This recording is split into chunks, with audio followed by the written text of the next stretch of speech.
Welcome to Casuals Chats, and for a little while I've been thinking I really want to communicate and interact with my community. How can I do it? And this is how. Starting with a weekly Casuals Chats video where I round up all of your questions across all of my platforms and bunch it together in one weekly episode. So welcome to the first episode, and you know what to do. Hit the like and the subscribe if you enjoy the content, and also drop a question in the comment for next week's episode.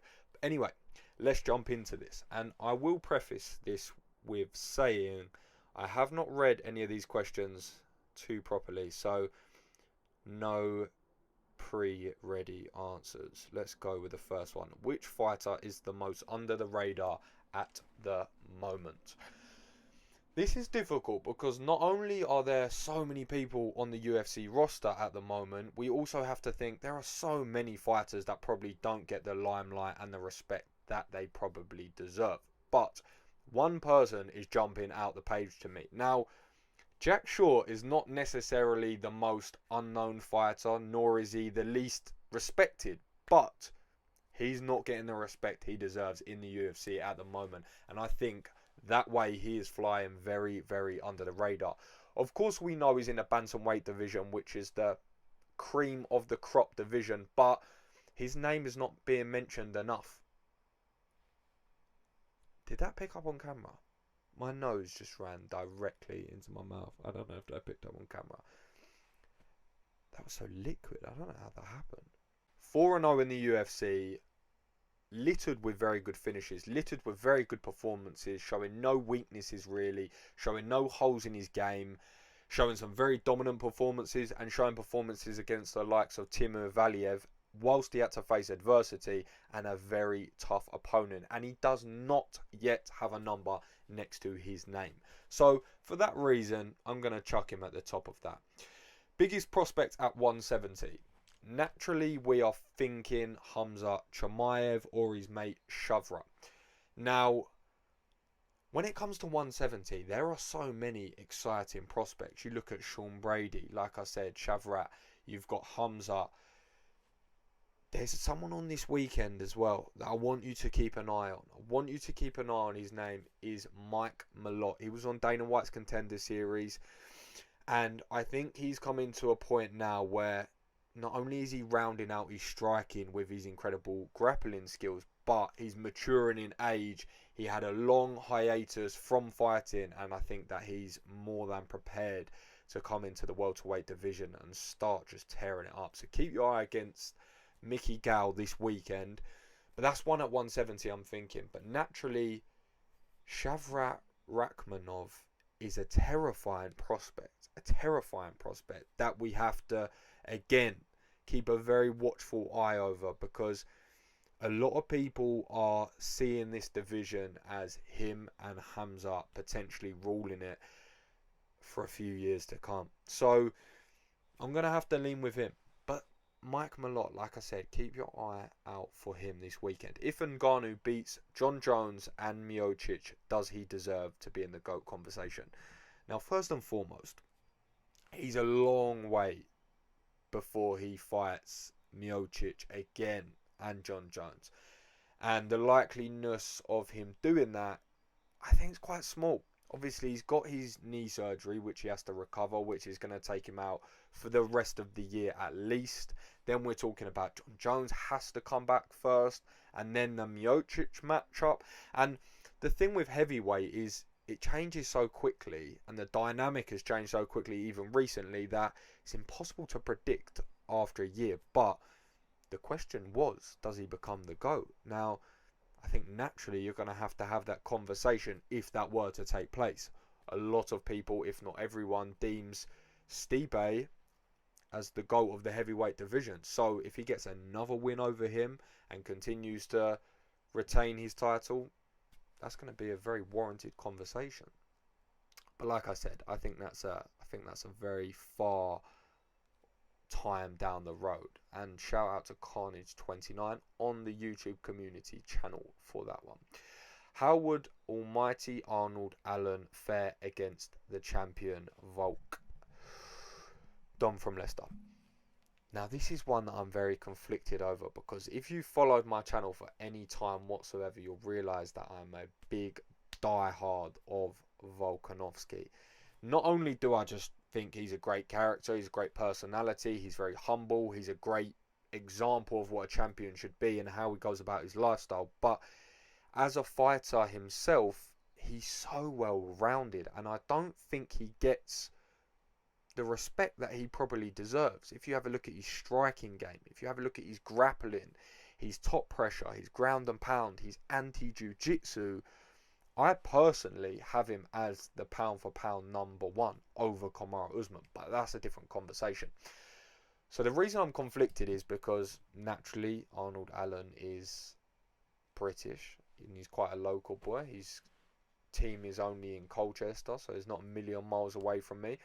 But also, he's a great fighter himself. And again, someone that's so well-rounded. And the thing with AAA, I'm going to start calling him, because saying the full thing is going to get a little bit tongue-twisted. The thing with AAA is he is a freakish athlete. And this is something that a lot of people maybe don't know with Arnold-Allen at the moment, because he isn't the most outspoken. He doesn't have a ton of coverage, but he has one of the most impressive win streaks in the UFC. He's unbeaten in the UFC, and he's a serious problem. And I know for a fact that Volkanovski is keeping an eye on him, not only because he said that in a recent interview, but when you have a look at his skill set, you can see why he'll be an issue, because he's so well-rounded, Arnold-Allen. He has a great Muay Thai background. He has a great boxing background, and then you look at his grappling and his wrestling and his jiu-jitsu and his stamina and his freakish strength.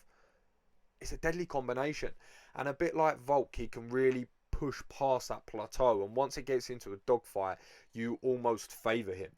So it would be a clash of the titans with Volk. Now, the thing which is so impressive about him is he makes so many adjustments on the fly. So not only does AAA have so many game plans and have so many strategies, Volk makes so many good adjustments. So that's a difficult one to call. Do I think he can beat him? Yes.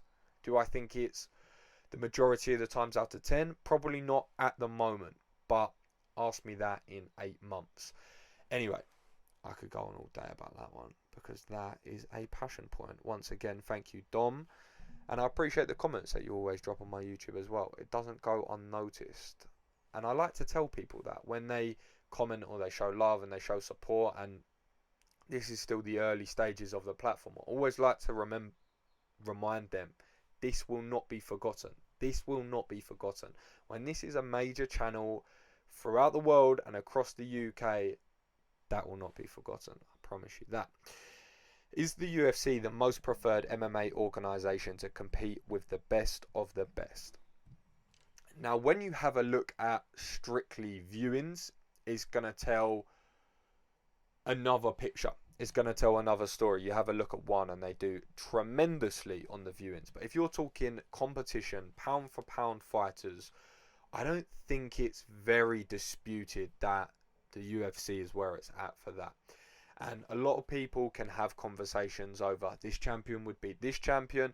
But even if we bypass that, the sheer depth in quality that the UFC has, no other roster can even compete with that. So pound for pound in terms of fighters, yes, 100% is definitely the highest level of competition. But what I would say is my second favourite organisation, and if you're not that invested into Cage Warriors, I suggest that you start getting invested, because there's so much talent on the roster firstly, and I don't know what it is, but it is infectious with good fight nights. Every card I seem to watch, it seems to be spectacular.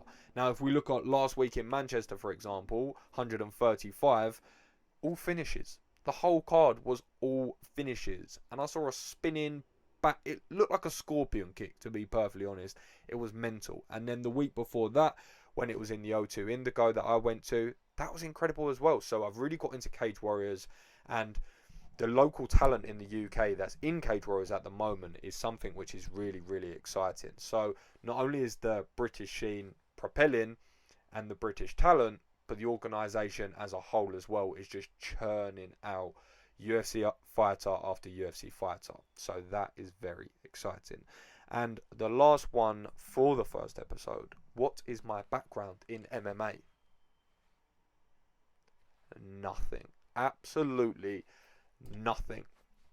I didn't even really know what mixed martial arts was, or I'd never heard of it till at least, I would say, 18 months ago. My friend introduced me to it. He'd done a little bit of kickboxing, he'd done a little bit of jiu-jitsu at the time.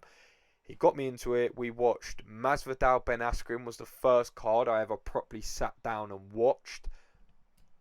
Not a bad way to start. And then about a year later, I started getting properly into it. So I've done a little bit of training in terms of some Muay Thai and a little bit of MMA stuff and some Jiu-Jitsu. But this takes all of my time. This channel, along with the job I have to work to subsidize this channel, and all of the business ventures along with this channel, the filming of the fighters, the clothing line we've got in production, the NFT project we've got in production, the editing, the learning how to edit, the learning and understanding of all the platforms, when to post and how to post. And I will not bore you with the logistics anymore, but this thing takes all of my time, and I would love to train more. And I think when I've got more of a solid foundation for this particular platform, and when I've got more of a solid income and more of a solid location, I would love to start training a little bit more. I'm thinking kickboxing with a little bit of jiu-jitsu sprinkled in are going to be my main go-tos. So that pretty much rounds us up for the first week of Casuals Chats. Thank you very much for tuning in. Thank you very much for your questions. And like I said, if you do have any, please drop them in the comment box below, because I love interacting with you guys and also getting back to you as well, because I don't want to be one of those channels that ignores the comments. That is not me. So get involved, hit the like, the subscribe and the little bell icon to stay up to date. And if you're new here at the channel and you don't know what I bring, behind the scenes footage, documentaries and little catch-ups like this as well, along with daily shorts showing you all the news from around the MMA world. So as always, thank you for your support and peace.